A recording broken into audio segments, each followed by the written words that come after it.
que le président Edgar Faure a indiqué sur quelle voie devait s'engager aujourd'hui la France dans l'affaire marocaine. Je vous le dis franchement, j'estime que c'est une chance pour la France que d'avoir affaire à des hommes qui se disent nationalistes, qui sont à la tête de partis politiques nationalistes et qui sont venus nous dire, notamment à Aix-les-Bains, nous voulons l'indépendance, c'est entendu, mais d'abord avec des étapes. Et même quand nous l'aurons acquise, nous ne voulons pas nous séparer de la France.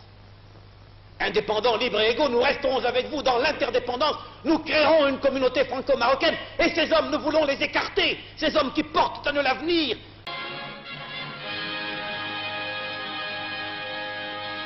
À Celles-Saint-Cloud, Sidi Mohamed Ben Youssef, arrivé de Nice, rencontrait devant une nuée de caméras de tout calibre M. Antoine Pinet, venu spécialement de Genève.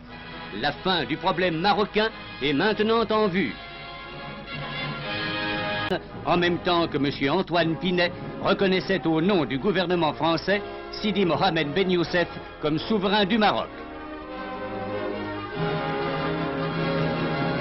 Dès le lendemain, à l'Arc de l'Étoile, le souverain accomplissait le premier acte solennel de son nouveau règne en allant s'incliner sur la tombe du soldat inconnu.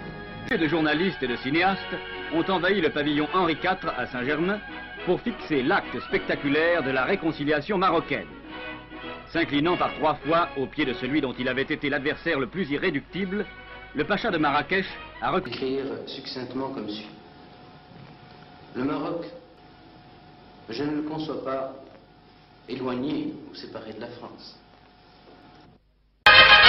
C'est en souverain que Sidi Mohamed Ben Youssef, redevenu Mohamed V, sultan du Maroc, a quitté la France pour retrouver son trône après 2 années d'absence. Accompagné de ses fils, le sultan a pris l'avion mis à sa disposition par le gouvernement français, après avoir remercié le peuple français de son accueil et affirmé la continuité de l'amitié franco-marocaine. Il soumet des observations lorsque ces textes concernent les intérêts de la France, des Français ou des étrangers durant la période transitoire. Sa Majesté Mohamed V, sultan du Maroc, dispose d'une armée nationale. La France prête son assistance au Maroc pour la constitution de cette armée. Le statut actuel de l'armée française au Maroc demeure inchangé durant la période transitoire.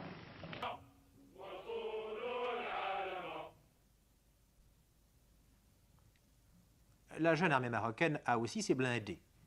Et pour la première fois, des équipages entièrement marocains ont été formés par des moniteurs français et vont nous faire une belle démonstration.